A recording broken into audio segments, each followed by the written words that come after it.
इस मूवी की शुरुआत में हम नतालिया नाम की एक प्रेग्नेंट औरत को देखते हैं और उसकी डिलीवरी का टाइम भी आ चुका होता है। इस टाइम में नतालिया की मदर भी उसके साथ होती है, इसलिए अब उसकी माँ उसे हॉस्पिटल लेकर जाती है। मगर रात होने की वजह से हॉस्पिटल में ज्यादा डॉक्टर्स अवेलेबल नहीं थे, मगर वहाँ पर एक नर्स उनकी डिलीवरी में उनकी मदद करती है। और अब जैसे ही नतालिया का बेटा पैदा होता है, सभी बहुत हैरान हो जाते हैं। हैरत की बात ये थी कि वो बच्चा पैदा होते ही हवा में उड़ रहा होता है। ये सभी लोग बहुत हैरान होते हैं। नतालिया की मदर समझ जाती है ये एक एबनॉर्मल बच्चा पैदा हुआ है जो कि ग्रेविटी के बगैर है। अब ये लोग डर जाते हैं और हॉस्पिटल छोड़कर यहाँ से घर जाते हैं। घर आकर नतालिया की मॉम कहती है कि ये बच्चा नॉर्मल नहीं है और हमें इस बात को राज रखना होगा, वरना हमें बहुत सारी मुश्किलात का सामना करना पड़ सकता है। अब वो बच्चे का नाम डिसाइड करके ऑस्कर रखते हैं। ये लोग जब भी ऑस्कर को अकेला छोड़ते थे तो वो छत के साथ चिपक जाता था। इसको संभालना इन सब के लिए बहुत मुश्किल था। ये देखते हुए उसकी नानी बहुत सारे बेड्स बनाती हैं ताकि ये छत के साथ ना लटके, और छत को भी वो बहुत सॉफ्ट और लाइट वेट बना देती है ताकि बच्चे को चोट ना लग सके। इन लोगों को इस बात का भी डर था कि अगर इन्होंने इस बच्चे को बाहर भेजा तो ये आसमान में उड़ जाएगा, इसलिए वो ऑस्कर के लिए काफी कॉन्शियस होते हैं। फिर वक्त के साथ साथ ऑस्कर बड़ा होना शुरू हो जाता है और वो हर टाइम घर ही रहता होता है क्योंकि उसकी नानी उसे कहीं बाहर नहीं जाने देती थी। घर पर वो टीवी पर बहुत सारे कार्टून्स देखा करता था, सुपरमैन वाले, जिसको देखकर इसने खुद को भी सुपर हीरो समझना शुरू कर दिया था। ऑस्कर काफी दफा पूछता है कि मॉम आप लोग मुझे बाहर क्यों नहीं जाने देते हैं, मगर वो इसकी बात को इग्नोर कर देती है। ऑस्कर खिड़की से बहुत सारे लोगों को देखा करता था और स्कूल जाने वाले बच्चों को भी, और हसरत भरी निगाहों से बाहर लोगों को आजाद फिरते हुए देखता था और बहुत उदास भी हो जाता है कि अब शायद वो हमेशा यहाँ पर एक कैदी की तरह रहेगा। एक दिन वो तंग आकर खिड़की से बाहर जाने की कोशिश करता है, मगर तभी उसकी नानी उसे रोक लेती है और फिर इस हादसे के बाद सभी खिड़कियों को सील कर देती है और ऑस्कर को डांटती है कि आइंदा वो कभी भी बाहर जाने की कोशिश नहीं करेगा, घर पर रहकर ही स्टडी करेगा। ये सुनकर ऑस्कर की मॉम गुस्से में आ जाती है कि कब तक हम इसको इसके कैद खाने में रखेंगे, एक ना एक दिन तो इसे बाहर जाना ही है। फिर ऑस्कर की मॉम एक जैकेट लेकर आती है जिसकी पॉकेट्स में वो दो पत्थर रखती है ताकि वो उड़ न सके, और वो अपनी मदर की बात नहीं सुनती है, ऑस्कर को बाहर ले आती है और साथ में ऑस्कर वो ये भी कहती है कि वो सुपरमैन की तरह अपना राज किसी को भी नहीं बताएगा, वरना वो भी सुपरमैन नहीं बन सकेगा। एक दिन ऑस्कर बाहर जाता है और जाते हुए एक बच्ची से टकरा जाता है। उस बच्ची का नाम अगाथा होता है। अगाथा का सारा सामान उसके हाथ से गिर जाता है और ऑस्कर पर बहुत ज्यादा चिल्लाती है, इसलिए अब गुस्से में अगाथा ऑस्कर के हाथ में दो बोतल्स मारती है और कहती है कि तुम्हारी पनिशमेंट ये है कि तुम इसे मेरे साथ घर लेकर जाओगे। यहाँ पर ऑस्कर एग्री हो जाता है और अपनी मॉम को बिना बताए उस लड़की के साथ चला जाता है। अब चूँकि ऑस्कर के पास दो बोतल्स भी भारी होती है और पत्थर भी, इसलिए वो उन पत्थर को निकाल कर फेंक देता है। अब अगाथा के साथ उसकी फ्रेंडशिप हो जाती है। अब अगाथा अपने घर पहुँच जाती है और ऑस्कर से अपनी पानी की बोतल्स मांगती है, मगर ऑस्कर उसे देने से इनकार कर रहा होता है कि कहीं ये देते ही वो उड़ ना जाए। मगर अगाथा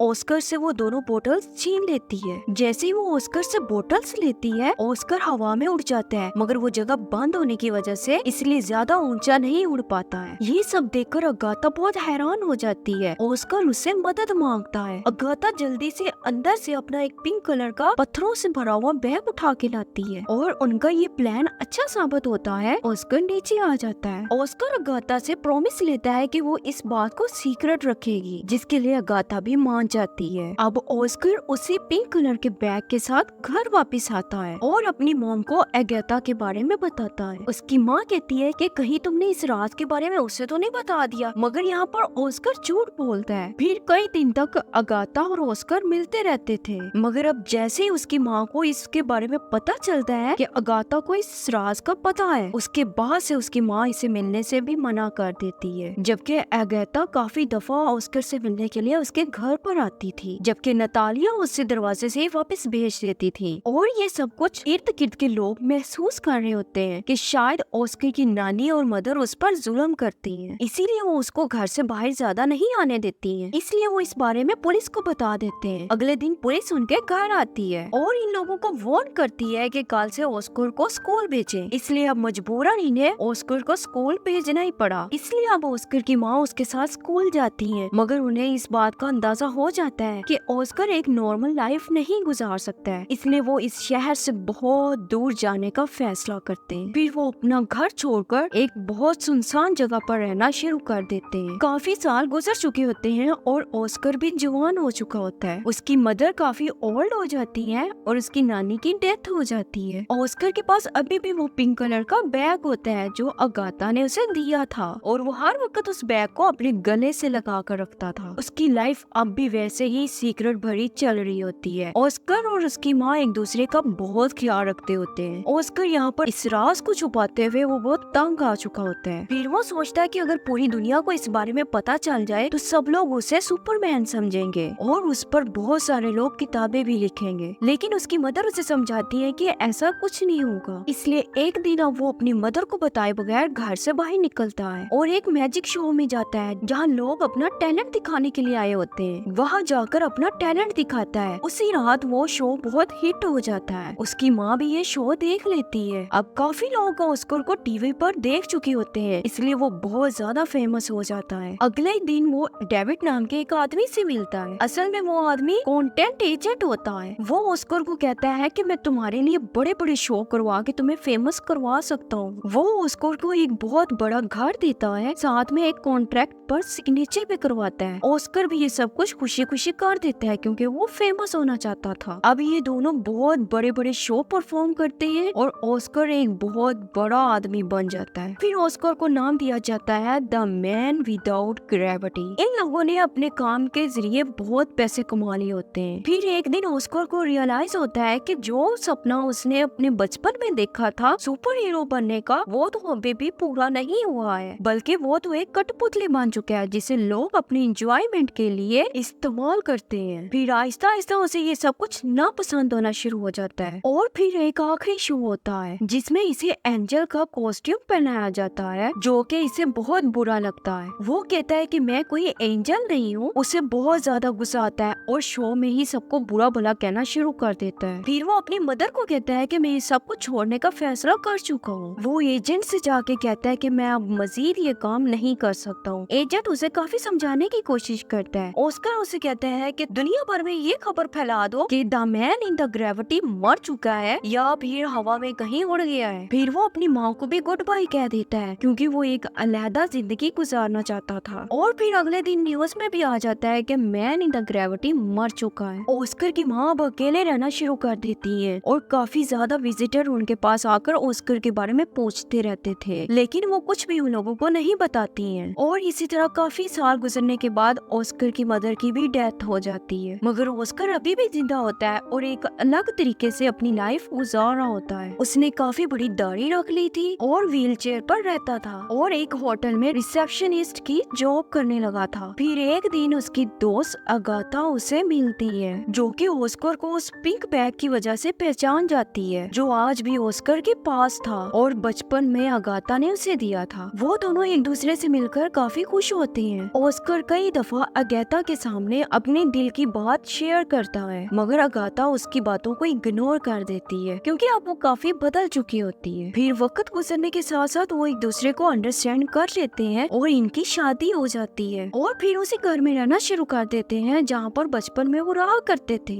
और यहीं पर मूवी एंड हो जाती है।